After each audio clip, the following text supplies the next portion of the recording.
Question d'un internaute. Pensez-vous que le complotisme soit un danger?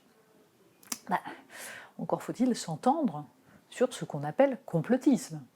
On a bien remarqué que c'était devenu, on en a déjà parlé ici, le terme qui permet de désigner les méchants.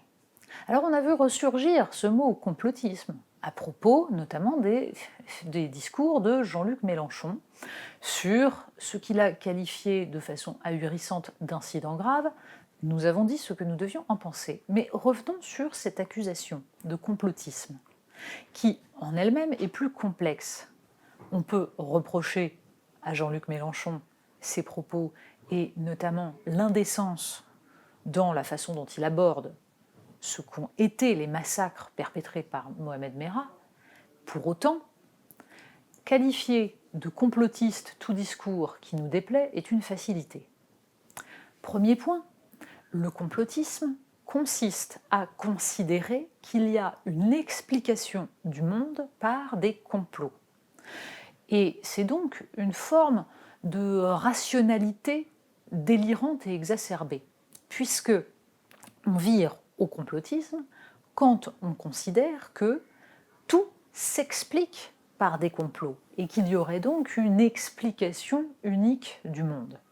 Ça, c'est une définition à peu près mesurée du complotisme et on peut l'appliquer à ceux qui considèrent que nous serions gouvernés par une secte sataniste pédophile ou ceux qui considèrent qu'un complot mené par Bill Gates ou quelques autres a abouti au coronavirus dans le but soit de tuer des pauvres, soit de nous implanter des puces électroniques.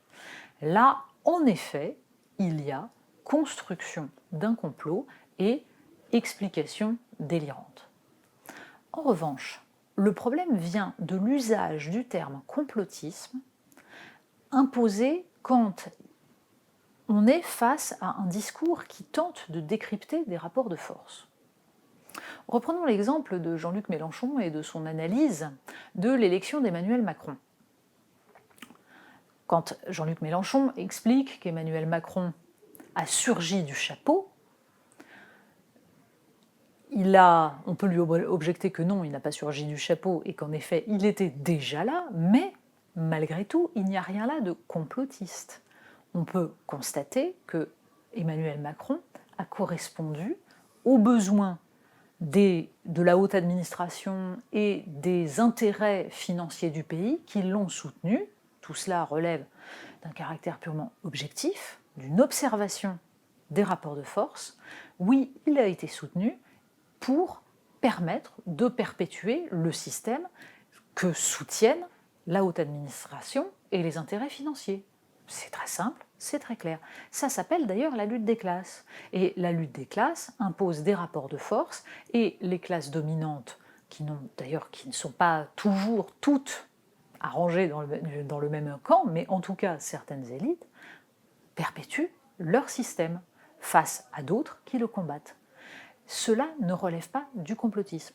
Tout le problème est donc que les authentiques propos complotistes, par exemple ceux qui consistent à laisser entendre qu'il y aurait une organisation de la totalité des médias et éventuellement du gouvernement pour empêcher un débat véritable, notamment par l'instrumentalisation, voire l'organisation d'incidents, ça, c'est véritablement une conception complotiste du monde, dans la mesure où cela réduit des incidents, des attaques et des meurtres gravissimes à un même phénomène qui s'expliquerait par un complot pour tout nous cacher.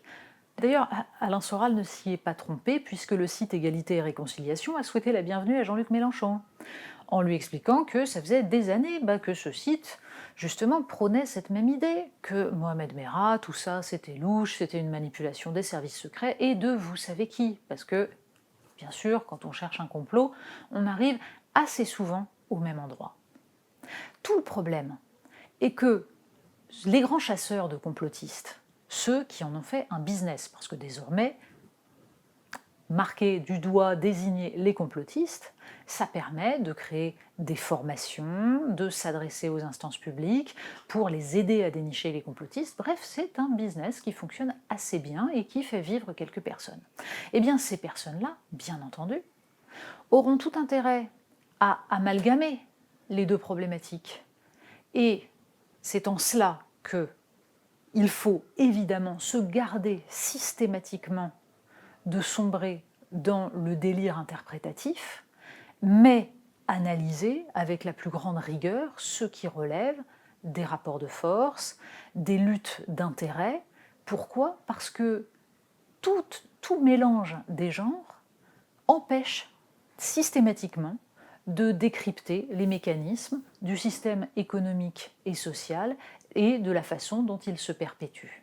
À partir du moment où Jean-Luc Mélenchon a amalgamé les deux idées, celle d'une critique d'un système qui se préserve en soutenant Emmanuel Macron et celle d'incidents qui seraient plus ou moins organisés, orchestrés pour empêcher de faire émerger des sujets économiques et sociaux, à partir du moment où il amalgame tout ça, il permet justement qu'on ne parle plus de ces sujets économiques et sociaux, qu'on ne puisse plus analyser le fonctionnement du système économique et sa protection face aux remises en cause.